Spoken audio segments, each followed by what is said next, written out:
There is some terminology in this video that may not be suitable for children. Viewer discretion advised.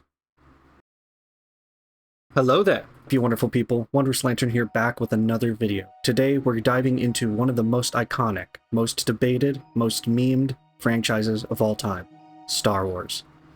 With that said, there will be spoilers ahead regarding the movies shown on screen.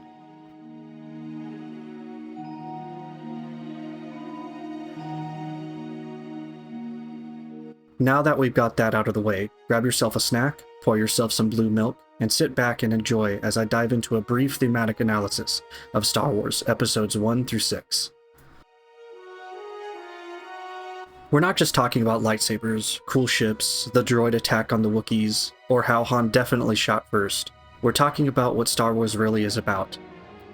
Because beneath all the space battles and back-to tanks, Star Wars is packed with surprisingly deep themes: mythology, politics, destiny, identity. And depending on which trilogy you're watching, those themes can feel timeless or a little chaotic. So let's break it down. What are the core themes of Star Wars?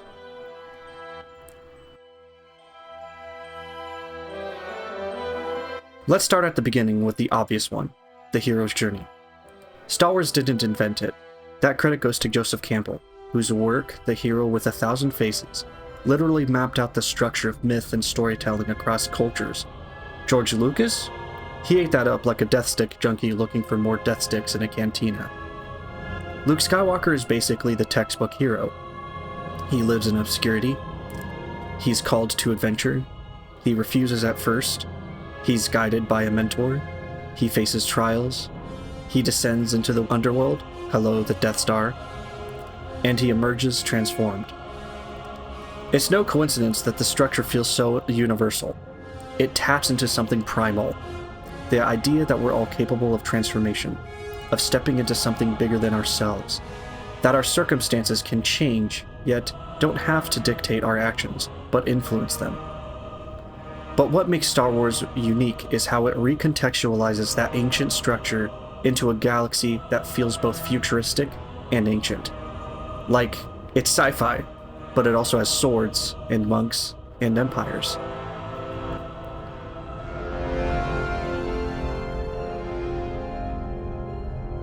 And that brings us to the big one, duality, especially through the Force.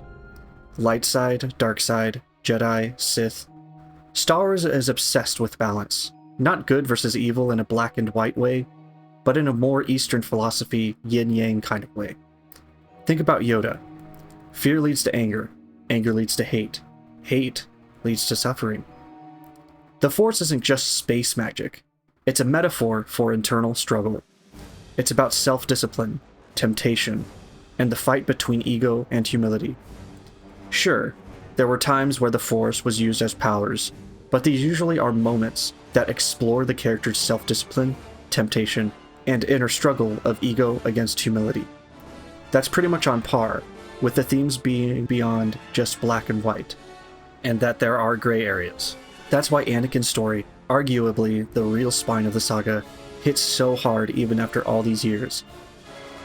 He starts as a chosen one, full of potential, full of opportunities, but he gets seduced by the promise of control, of saving the one he loves, of certainty, of power. And we're shown his descent into such a seduction that makes sense contextually. We see exactly why he wants to save Padme, because we saw him fail to save his mother. He also lost Qui-Gon, which I believe stuck with him all those years because Qui-Gon was a beacon of hope for Anakin. Besides his mother, Qui-Gon was the one guy who saw and believed in his potential, and I don't hear people discuss this aspect so much. Sure, there weren't any scenes or long dialogue between Anakin and other characters to reinforce this point. However, I believe George Lucas made it very clear that Qui-Gon is solely the reason why Anakin was freed and became a Jedi. He's the reason why the spine of the Star Wars series happens. Anakin's entire life is full of trauma and loss.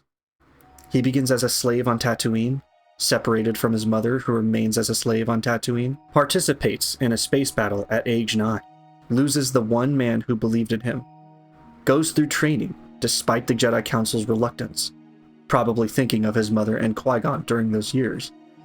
Then gets opportunity to save his mother, only to lose her in his arms.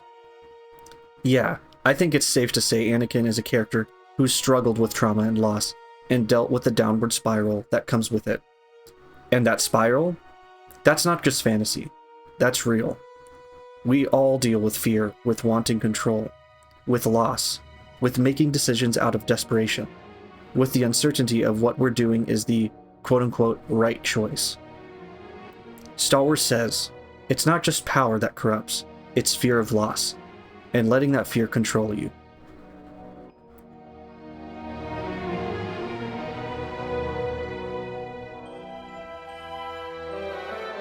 Okay, time to get spicy. Let's talk about something that I've found interesting to hear among the fans. Let's talk about politics. Because for all of the talk about destiny and laser swords, Star Wars is also political. Like the entire prequel trilogy is about how a democracy becomes a dictatorship, and the original trilogy, that's a straight-up anti-fascist rebellion. Palpatine's rise isn't subtle, and it's not supposed to be. He manufactures war, fear, and emergency powers to turn a republic into an empire. Sound familiar? Star Wars doesn't just ask what is good versus evil. It asks, how does power work? Who controls the narrative? How extensive is the power of the narrative? What happens when people stop questioning authority and end democracy with thunderous applause? And the answer isn't always hopeful. The prequels show that even the Jedi, these noble peacekeepers, were blinded by dogma and bureaucracy. They didn't fall to the dark side, they just stopped adapting. I'll probably do another video on just the Jedi and why I believe they're not as bad as I've heard from other people over the years, but let's continue. That's why the rebellion matters. It's not just a bunch of scrappy underdogs. It's a reminder that resistance matters even when the odds suck. Our own history is full of people, or groups, who stood up against the rules or powers at the time in order to enact change. So, the rebellion is understandable and desirable. And I think that's something that the audience can relate to.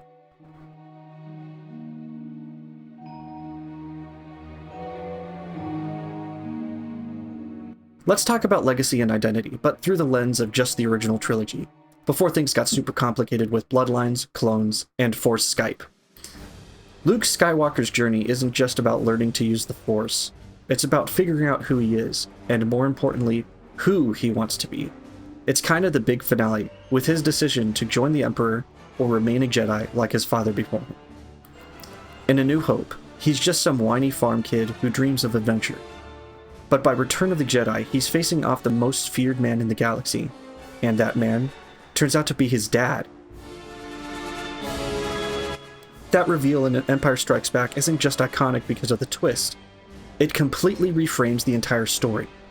Suddenly, Luke's not just fighting evil, he's fighting the possibility that he could become evil.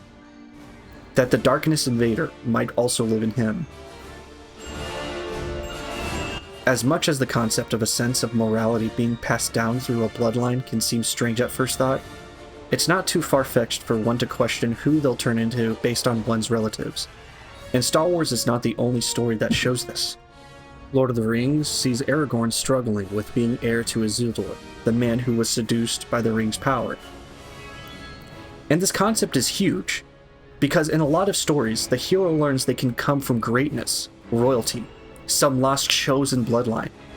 But Star Wars flips that. Luke learns he comes from a monster, a dark figure feared throughout the galaxy. And instead of running from that, he faces it. He chooses not to repeat the cycle. He throws away his lightsaber and says, I am a Jedi, like my father before me. That's the core of it. Star Wars says legacy isn't destiny. You get to decide what you become. And that choice, it saves Anakin too. It's not a flashy duel or some massive explosion. It's a quiet, emotional moment where a son helps his father remember who he used to be. So yeah, Star Wars is about good versus evil, but it's also about identity, about rejecting the past when it doesn't serve you, and finding your own way forward. Even if your dad is Darth Vader. And this concept of identity explores the massive gray area of existence, asking the questions, maybe someone isn't just some irredeemable monster. Maybe someone isn't just a farm boy with dreams. This concept of identity isn't just restricted to Luke and Vader either. Han Solo deals with being more than just a smuggler in it for the money. Leia deals with the responsibilities of her royal position and leadership role for the rebellion. Also, another twist occurs in Return of the Jedi, when both Luke and Leia realize they're twins. Even the identity of Obi-Wan is more than just being a hermit only rumored about. Lando Calrissian deals with the struggle of betraying his friends, then doing the right thing in the end. This exploration is important, not just in Star Wars, but in storytelling as a whole. It allows us to relate or understand characters more and provides a depth that we may not have seen before. From first viewing of A New Hope, we wouldn't have guessed that Luke would eventually learn Vader is his father and he'd redeem him. I'll not leave you here. I've got to save you. You already have. Luke. You were right. You were right about me. We wouldn't have imagined that Han Solo would have become a respectable rebel leader who would win the heart of a princess. We wouldn't have known that Leia would turn out to be Luke's twin sister and would see her goal of overthrowing the Empire realized. That is part of the magic of Star Wars.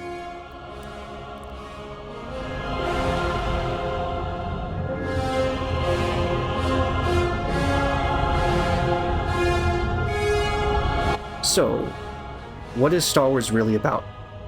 It's about the journey, both external and internal. It's about balance, resistance, failure, and hope. It's about becoming who you're meant to be, not through destiny, but through choice. And yeah, it's about space wizards with laser swords, and that's awesome too. But the reason Star Wars still resonates decades later across generations and formats and rewatches is because it taps into something deeper, something mythic, something human. So whether you're a die-hard fan or just experiencing the galaxy far, far away for the first time, Star Wars has something to say, and it's probably something worth listening to. Thanks for watching. I hope you enjoyed this breakdown, and don't hesitate to drop your favorite Star Wars moments in the comments below. It can be a scene, a song, a concept, a meme, whatever you like about Star Wars, and I can't wait to see what you have to say. Until next time, may the Force be with you, and as always, stay wonderful.